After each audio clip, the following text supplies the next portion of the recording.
Hey Andrew, so how do I get like a six-pack quick? What's the fastest way to get a six-pack? Why does it have to be quick? Why does it have to be easy? Why do you think life is all quick and easy? Why can't it be hard and difficult? Why can't you suffer?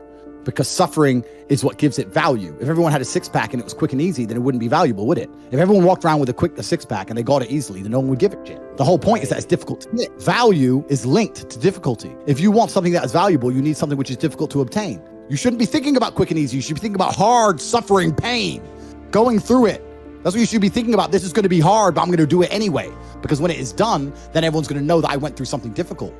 Nobody, absolutely nobody, gives a fuck about you as much as you're going to have to give a fuck about yourself.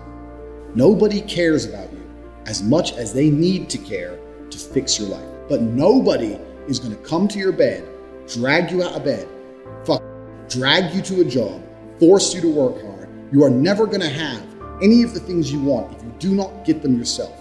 The only person who's going to make me happy and live a life that I want to live is me.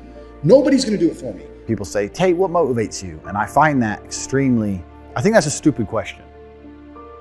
I was a 4-time kickboxing world champion. For 12 years, I trained 5 hours a day, 6 days a week. And I was motivated to train probably about 25% of the time. The rest of the time I went because I am disciplined. If I wake up and I'm unhappy, I will do the exact same things as if I am happy. I will go to the gym the same. I will work the same. How I feel has no impact on how I live my life. We're grown-ups and we have responsibilities and we have problems and we have pressure, and you don't necessarily have to be happy to perform, and happiness will come at the end of the performance anyway.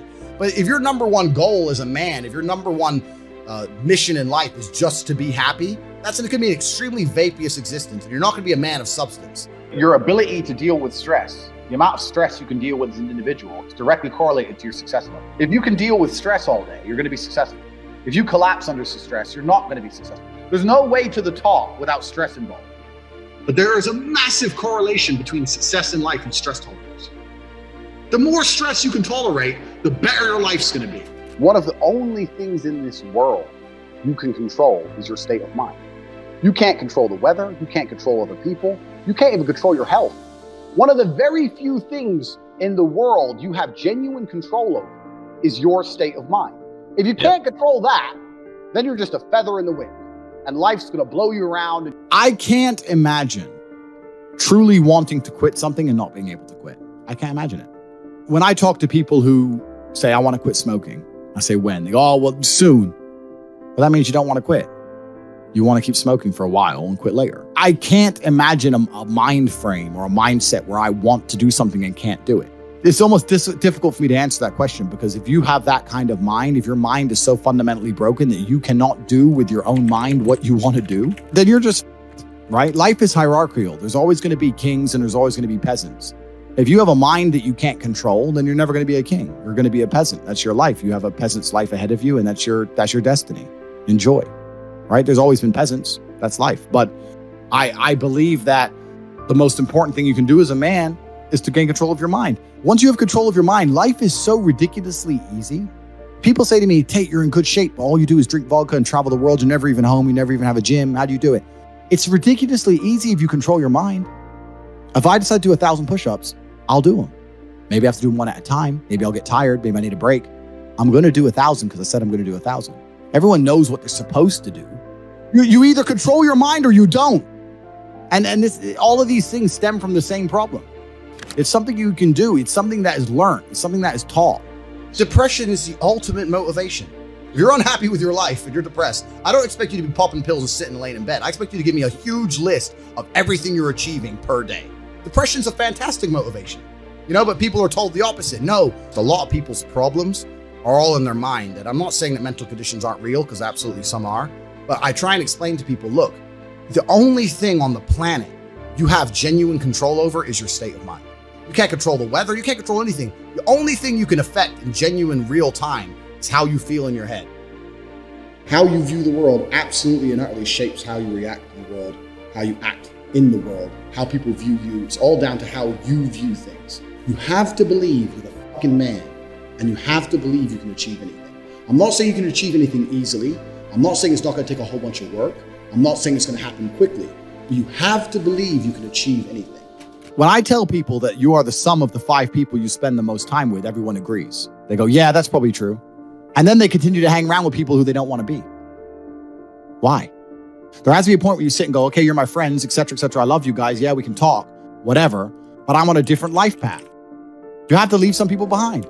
If you were to come hang around with me and my crew, you would be self-conscious. And that self-consciousness would motivate you, or they would certainly instill the discipline required for you to change. You don't feel self-conscious amongst your peers. That's why you don't change. When I was broke, I couldn't sleep. And I say that, people laugh. I'm not joking. When I wanted money, like fucking I needed air. People say to me, I want to be rich. And I say, okay, well, I want to be able to ice skate, but I don't want to be able to ice skate enough to go learn how to ice skate because I can't be bothered. I mean, surely if I could click my fingers and be a figure skater, I'd click my fingers. Who wouldn't? But I don't want to actually go train because I don't want it enough. And this is the exact point with money. Everyone wants money put on their lap. If you truly wanted money, you wouldn't be able to sleep until you fucking had it. And this is the point. Because when I had nothing, I couldn't be distracted. You couldn't distract me from what I wanted. Life when you're young is a completely different experience to life when you're old. When you're older, your life quality seriously decreases, massively. So you have about 10 to 15, maybe 20 years to find a way to get rich and enjoy being rich. And you got to put it all together and you got to do it quick. You have to start saying, I want to take money. Because that's how you have to think. You don't make it, you take it. So you have to start talking that way. You got to take money. Is that money isn't real. Money is like water. Money never stays still. If you can find and identify a place where money is moving, if you can find a place where money is moving and stand in the way, then the money is vulnerable. Problem is with the people out here, everyone has a dream, but not many people have a plan. A good plan today is better than a perfect plan tomorrow. You got to do something. You got to do something fast. Yeah. You're just sitting around talking about it and hoping for things to get better. I don't think living in a dream is going to help you in any way. I think you need to be sitting here panicking at the fact that you don't have enough money.